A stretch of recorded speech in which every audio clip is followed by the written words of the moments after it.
So you're John D. Rockefeller. Jake Tran has dropped a video talking about the evil history of our education system, a system that is extremely inefficient, in my personal opinion, in America. Only the criminal creme could be as smart as I am, and the American education system is not helping with that. So let's dive into why it's so evil in the first place. Rockefeller in the late 1800s, and you have a big problem. It's the Industrial Revolution, and you have this giant oil empire, but you simply can't find enough wage slaves to keep the wheels turning. Unlike today where you can just make a job post online and a bunch of educated laborers will come flocking your way, back then most of America was rural. Most of America lived simple lives on farms. They were homeschooled, they went to schools ran by churches. They didn't know how to work a factory job or at an oil refinery. They weren't conditioned to clock in and out. So you needed a way to educate the population on a massive scale so they could come work for you. However, we don't want to educate them too much now, do we? Remember, knowledge is dangerous. There's a reason why slaves weren't allowed to learn how to read or write. So if you're gonna educate the masses, you have to tread very carefully. Teach them too much and they'll become too ambitious, too independent. They'll think for themselves. They'll become your competitors. Instead, you want to teach them just enough so they can keep your empire running with a happy, obedient smile on their face. So what did you do? You helped pioneer the American public school system. All of a sudden, every parent could just send their kids off to a free public school funded by good old Rockefeller. To the rest of the world, you looked like a saint. You were giving free education to all those uncivilized, ignorant Americans. But you and I know the truth. By dangling the prospect of free education in front of millions of American parents, you were able to trick them into relinquishing their children to the state. That way, for 8 to 12 years of a child's most formative years, you get to condition them to be exactly who you want them to be. You get to decide what they learn and don't learn. That's so tough, but that is true. That is so true. Oh, that is so tough. Get to decide how they see the world. You get to condition them to be scared, to be fearful, to be obedient, to not chase after their dreams, to accept mediocrity. You get to teach them that if they don't follow orders exactly to the T, they are a failure. I can't believe it. B is for bitch! Because these are the traits that make for a good laborer. And it worked. By giving every American access to free, standardized public education, you were able to solve the labor problem in America. Now, every generation that came after it would go into school filled with innocence, creativity, and joy, and they would come out of school as an obedient worker that doesn't want to rock the boat. Workers who are perfectly happy making their employers rich. Education system is predicated on the idea of academic ability. And there's a reason. The whole system was invented around the world. There were no public systems of education really before the 19th century. They all came into being to meet the needs of industrialism. Ah yes. True. It's crazy when you think about the education system and its purpose initially introduced to people as being a means to make them smarter, more educated. But I'm gonna let the video. Our go. entire I'm gonna let the education video system go. today was created because John D. Rockefeller needed more workers. But it wasn't just Rockefeller. No, The loads of workers. other rich American tycoons poured billions of dollars into creating the modern-day education system we have today. These are the same wealthy dynasties behind big oil, big food, big pharma, and they all wanted to provide you with free conditioning, education, while they send their kids to private schools. As Rockefeller once True. said, I don't Same guys funding these public education, funding these public institutions are the same people sending their own kids to private schools and getting homeschooled. I mean, it's oh my god, it's so crazy. The aspect of things and learning things and understanding things is inherently not so difficult. There's a reason why most people when they go to school don't learn anything. They don't learn a single thing. Nothing is retained unless you like enjoy the topic of discussion. There's a reason for that. Because none of it is really about learning. The public education system is being able to get used to a process. Wake up early in the morning, go through a formulaic schedule, leave, now the shift is over, go do homework and prepare for the next day, Monday through Friday until the weekend. I want a nation of thinkers. I want a nation of workers. These are the dark origins of our education system and why you want to stay dangerous. For generations, experts tended to blame failing schools on failing neighborhoods, but reformers have begun to believe the opposite, that the problems of failing neighborhoods might be blamed on failing schools. I'd like for this country to have a real education president for a change. I'd like to be the education president. I don't ever expect to sign my name to any law that is more important than the Education Act of 1965. The day of reckoning is here.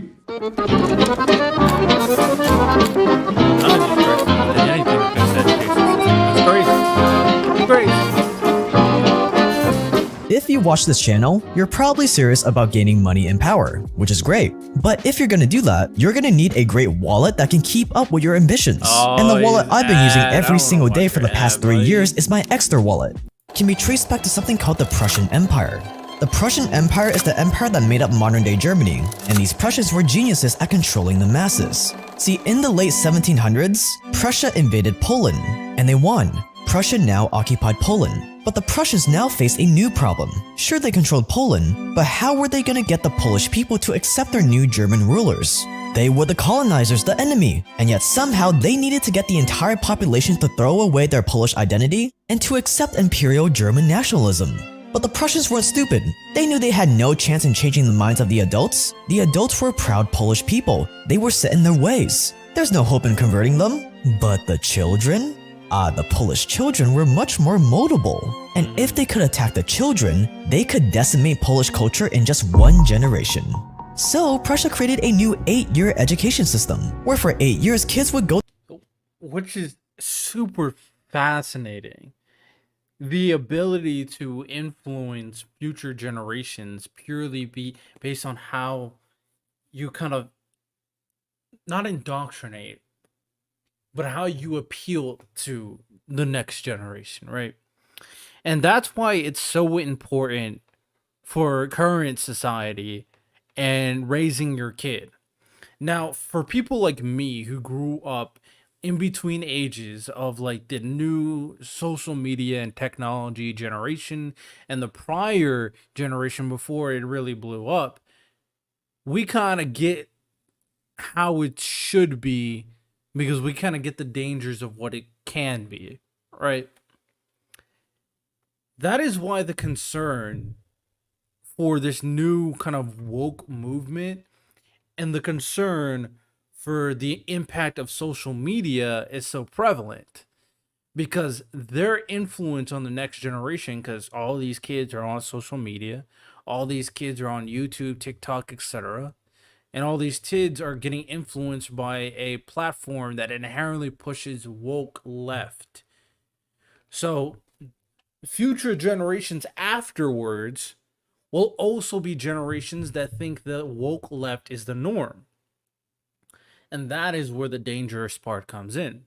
Because even if you as an individual, right?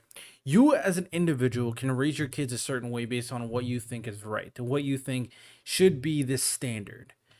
You raise your kid to be, you know, for the most part, normal, see people as they are, for the most part, you know, go very traditional, go very nuclear in terms of creating the family. And then, you know, be, hey, you're trans, I don't care. You're Asian, I don't care. People are people, right? I'll treat people as people. I'll use my own brain. I'll be educated to whatever.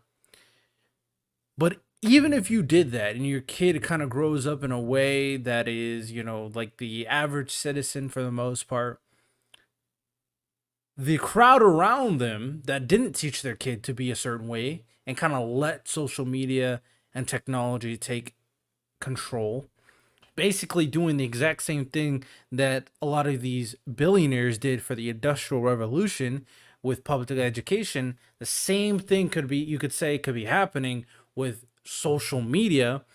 The positives of social media are obvious. The positives of the Industrial Revolution were obvious. But there's a secret dark side that, if taken control of, can be extremely influential for generations moving forward. And that is obviously social media. and will also be AI and will also be virtual reality. That's probably going to be more prevalent in the generation after this generation coming forward. So they have this type of influence because all kids, younger individuals are on the internet, on their phones, on social media. So most people around them will just think a very more progressive, more wokey way, most likely, compared to your child. So they'll be the outcasts. So that's why I think the idea of focusing too much on LGBT, trans issues, woke issues can be a cope to a lot of the big problems in America with, like, for example, the public education system, with, like, for example, the prison system, the juvenile system, with, for example, you know, what's another good thing? The impoverished communities, right? These are big problems that should be taking primary focus, but I'll never say that this woke social media era that is canceling people left and right, that is really becoming extremely toxic without any type of basis or logic, but is extremely emotional, is not also a problem, especially with generations moving forward. Go to school and learn things like reading and writing, but they will also learn how to listen to orders. They would learn how to do as they're told, to respect the authority of their Prussian leaders. And this new Prussian education system worked. One Prussian philosopher brilliantly described their education model by writing, "Education should be aimed at destroying free will, so that after pupils are thus schooled, they will be incapable throughout the rest of their lives of thinking or acting otherwise than as their schoolmasters would have wished. When the technique has been perfected, every government that has been in charge of education for more than one generation will be able to control its subjects securely, without the need of armies or policemen." It was as poetic as it was true.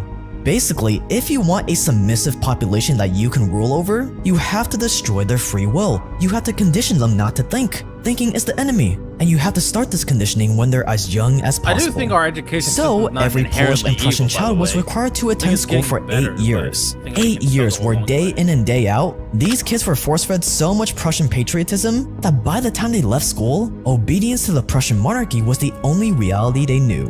The Prussian system was so effective that it caught the eye of one person, an influential American politician by the name of Horace Mann. And Horace Mann planned on exporting this Prussian model to the good old US of A. That's how much we made the first day we launched our Shopify store. And that's from only 381 orders.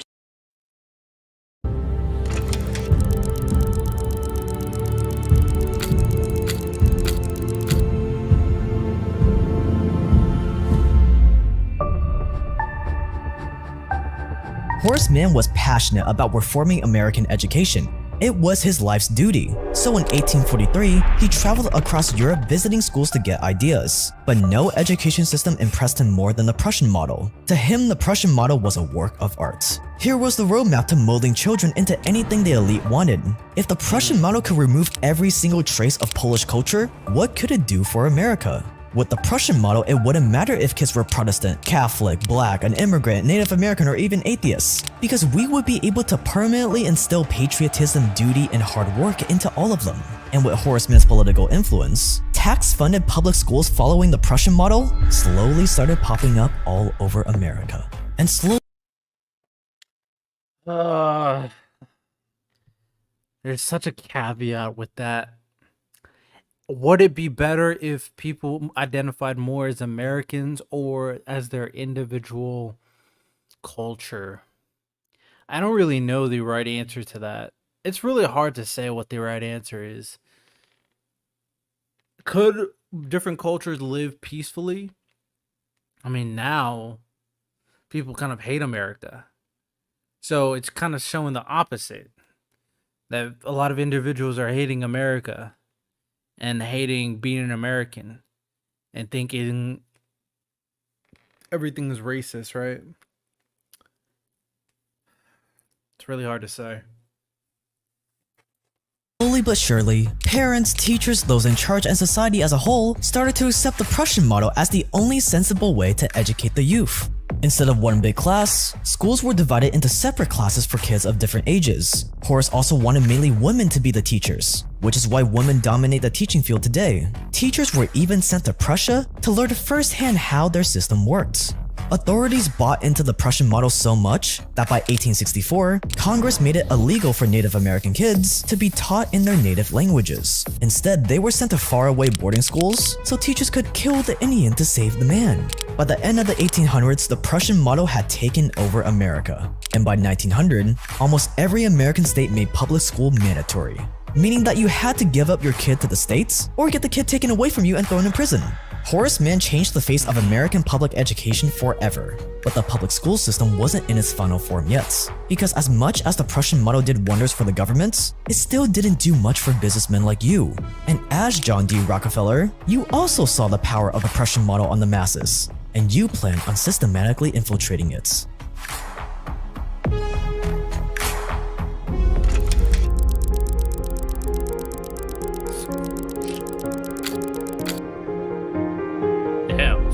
Slavery is so tough. By the late 1800s, school was mandatory. They were using the Prussian model, but there was still a giant problem. There wasn't any standard curriculum to follow. So most kids ended up learning nothing that would make them useful in an oil refinery, mine, or factory. It doesn't matter how submissive or obedient they are. If they don't have the baseline education needed for your labor, you needed submissive, obedient workers that were also educated to your standards, educated on how work will set them free. So what did you do? You went to your closest confidant, a man named Friedrich T. Gates, and together the two of you created the General Education Board.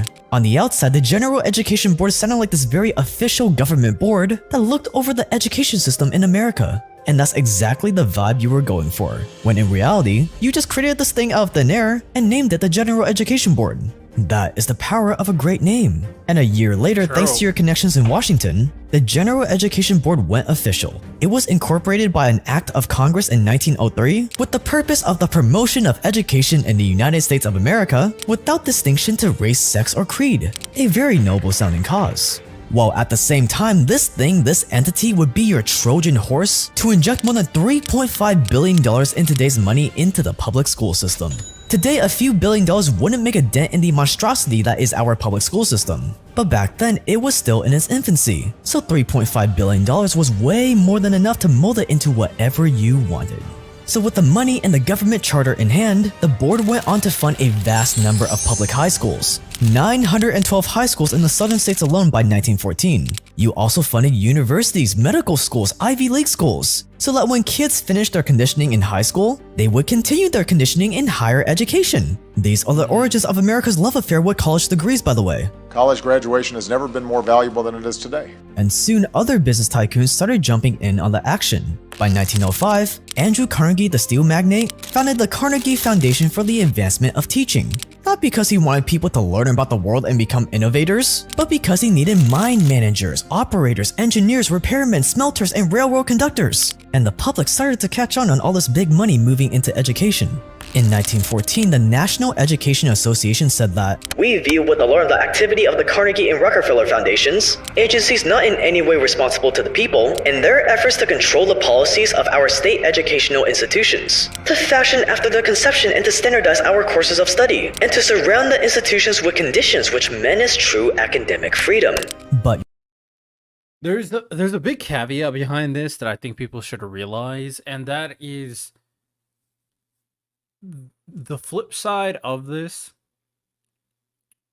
is it definitely created more jobs and opportunities for people, because the flip side would be, you know, like working on a farm, right? That would probably be the flip side. Now, of course, the another kind of part of that is that the people getting private education would probably be more innovators, more competition for these very, very wealthy men, and kind of diversify the wealth probably more instead of shrinking the middle class. So it's really hard to say what would be the best for American citizens. Would it be better if we had a system that created more, that was a lot more open to potential innovators, to potential, leaders, or create a system with more people that's able to fit in with our industrial world? I don't know. That's really hard question to answer, because at the end of the day, you still have to build the entity that is America. Because you could always question, would America be as big as it is, or would it be bigger? That's such a high hypothetical. Would it be as big as it is, or would it be bigger if we didn't have this type of education system? And I'm not really sure. I'm not really sure. Your infiltration of education had picked up too much steam, too much momentum. There was no way it was gonna slow down now. By 1918, every single state started requiring kids to complete elementary school, and it just picked up from there. From standardized tests to the Carnegie-funded textbooks, to the Department of Education, to labeling and medicating kids that don't do well in this Rockefeller model of education. And your boy Friedrich T. Gates, who you created the General Education Board with, put it perfectly when he explained what he envisioned for America's education system. In our dream, we have limitless resources, and the people yield themselves with perfect docility to our molding hand. The present educational conventions fade from our minds, and unhampered by tradition, we work our own goodwill onto a grateful and responsive rural folk. We shall not try to make these people or any of their children into philosophers or men of learning or of science. We are not to raise up among them authors, orators, poets, or men of letters. We shall not search for embryo great artists, painters, musicians, nor will we cherish even the humbler ambition to raise up among them lawyers, doctors, preachers, statesmen, of whom we now have ample supply. That is the education system Rockefeller wanted. One that didn't search for the intrinsic gifts endowed in each. Now, obviously, it probably was way worse back then. Nowadays, obviously, we're getting a lot of people who are becoming innovators. I feel like the education system has definitely lost its value because of how it started and because of how efficient it really is for people as a whole. Because now, because of social media, I think the cause for us getting away from that is probably social media, right? Is probably because of the internet. Being able to create more musicians, being able to create more innovators. But in terms of like certain specialties, you still have to go through education. I personally think all these specialties, I would argue that I feel like you shouldn't need public education to dive into a specialty. I feel like we would have more efficient individuals in these fields if they kind of went into specific educational areas sooner. I don't know what, that's why I said, like, I don't understand if you're going to a specialty, why do you need an undergraduate degree? Why, if you want to become a lawyer, why do you need to go 4 years of undergrad to become a lawyer?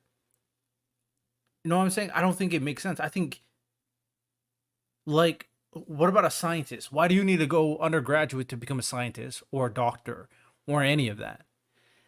Sure. I just don't understand. I feel like there's things we can just cut out in the education system to make it so much more efficient, so much more cost efficient. But I don't know. I feel like the reason why we don't do these things is purely because it makes money. And it's there might be a certain level of corruption. Of us, one that didn't pump out philosophers, authors, artists, or musicians? No, our modern day education system was designed for one thing and one thing only: to pump out mindless, thoughtless, standardized, dare I say it, slaves. John D. Rockefeller put it even more succinctly. He said, "I don't want a nation of thinkers, I want a nation of workers." And if you look around today with all this fear, all this debt, all these years of education, and yet you come out not even knowing the basic fundamentals of how to survive in this world, like how to find a lifelong partner, save, make money, invest, and file taxes, when you look around and see all of this, I'd say that Rockefeller got exactly what he wanted. True. And to add on to that as well is, like, I feel like the aspect of tests also play into that. Standardized tests. To waste your day away studying for a test that inherently does not matter. That's why I never liked tests. I never liked tests. Now, there are some people who are just stupid. Just because you're stupid doesn't mean, like, you fall under this jurisdiction. but I think standardized tests have never really truly equated to a certain level of intelligence to me. So now that you know that society is systematically designed to get you to slave away forever, how do you escape this? You escape it by finding a way to make a lot of money without having to work super hard like all the other docile workers. And the most practical way to do this is not what you think. The most practical way to do that is with a high-paying work-from-home job.